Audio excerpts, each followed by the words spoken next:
ನಮಸ್ಕಾರ ಆತ್ಮಬಂಧುಗಳೇ. What are the risks of eating garlic? The negative impact of eating garlic. ಬೆಳ್ಳುಳ್ಳಿಯನ್ನು ಏಕೆ ತಿನ್ನಬಾರದು ಅನ್ನೋದ್ರ ಬಗ್ಗೆ ನಾವಿವತ್ತು ಅರ್ಥ ಮಾಡ್ಕೊಳ್ಳೋಣ. ಬೆಳ್ಳುಳ್ಳಿಯನ್ನು ತ್ಯಜಿಸಿದ್ರೆ ಆಧ್ಯಾತ್ಮಿಕ ಸಾಧನೆಯಲ್ಲಿ ಅವರ ಏಳಿಗೆ ಊರ್ಧ್ವಮುಖವಾಗಿ ಇರುತ್ತೆ ಮಾಸ್ಟರ್ಸ್, ಇಲ್ಲ ಅಂದರೆ ಅಧೋಮುಖವಾಗಿರುತ್ತೆ. ಬೆಳ್ಳುಳ್ಳಿ ರಕ್ತ ಪ್ರಸರಣವನ್ನು ಜಾಸ್ತಿ ಮಾಡುತ್ತೆ ಮಾಸ್ಟರ್ಸ್. ಬೆಳ್ಳುಳ್ಳಿ ತಿನ್ನೋದ್ರಿಂದ ಮನುಷ್ಯನಲ್ಲಿ ರಜೋಗುಣ ಅನ್ನೋದು ಹೆಚ್ಚಾಗುತ್ತೆ. ಆಗ ಮನಸ್ಸನ್ನು ಶಾಂತಿಗೊಳಿಸುವುದು ಅಸಾಧ್ಯ.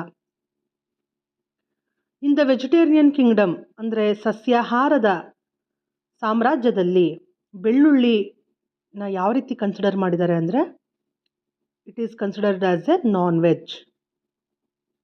ಬೆಳ್ಳುಳ್ಳಿ ತಿನ್ನುವುದರಿಂದ ಒಂದು ಕಡೆ ರಜೋಗುಣ ಜಾಸ್ತಿ ಆಗುತ್ತೆ, ಇನ್ನೊಂದು ಕಡೆ ಮನಸ್ಸು ಮಾಂಸಾಹಾರದ ಕಡೆಗೆ ಹೋಗುತ್ತೆ.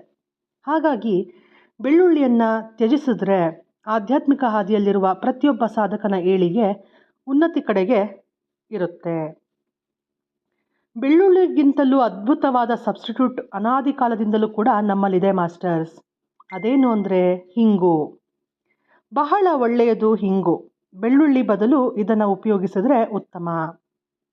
ಬೆಳ್ಳುಳ್ಳಿಯನ್ನು ತಿಂದರೆ ನಮ್ಮ ಆರಾದಲ್ಲಿ ಹೋಲ್ಸ್ ಆಗಿ ಅಲ್ಲಿ ಎನರ್ಜಿ ಅನ್ನೋದು ಡ್ರೈನ್ ಆಗ್ತಾ ಇರುತ್ತೆ.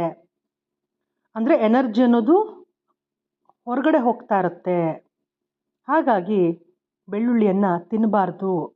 ಆಧ್ಯಾತ್ಮಿಕ ಸಾಧನೆಯಲ್ಲಿ ನಿರತರಾಗಿರುವಂಥವರು ಬೆಳ್ಳುಳ್ಳಿಯನ್ನು ತಿನ್ನಬಾರದು ಅಂತ ಹೇಳಲಾಗಿದೆ ಮಾಸ್ಟರ್ಸ್. ಆದರೆ ನೀವು ಕೇಳ್ಬೋದು, ಎಷ್ಟೋ ಜನ ಬೆಳ್ಳುಳ್ಳಿಯಿಂದ ತುಂಬ ಒಳ್ಳೆಯದಾಗುತ್ತೆ, ತುಂಬ ಒಳ್ಳೆಯದು,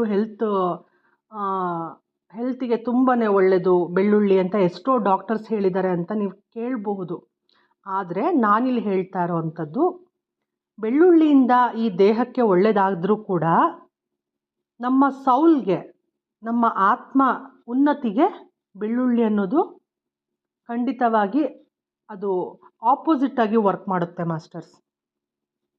ಯಾರು ಆಧ್ಯಾತ್ಮಿಕ ಸಾಧನೆಯಲ್ಲಿ ಉನ್ನತಿಯ ಸ್ಥಾನವನ್ನು ಪಡ್ಕೊಳ್ಬೇಕು ಅಂತ ನಿರಂತರ ಅಭ್ಯಾಸವನ್ನು ಮಾಡ್ತಾ ಇರ್ತಾರೆ, ಧ್ಯಾನಾಭ್ಯಾಸವನ್ನು ಮಾಡ್ತಾ ಇರ್ತಾರೆ, ಅಂಥವರು ಬೆಳ್ಳುಳ್ಳಿಯನ್ನು ತ್ಯಜಿಸಬೇಕು ಅಂತ ಹೇಳಲಾಗಿದೆ ಮಾಸ್ಟರ್ಸ್. ಹಾಗಾಗಿ ನಿಮ್ಮೆಲ್ಲರಿಗೂ ಈ ಮಾಹಿತಿಯನ್ನು ತಿಳಿಸ್ತಾ ಇದ್ದೀನಿ. ಧನ್ಯವಾದಗಳು.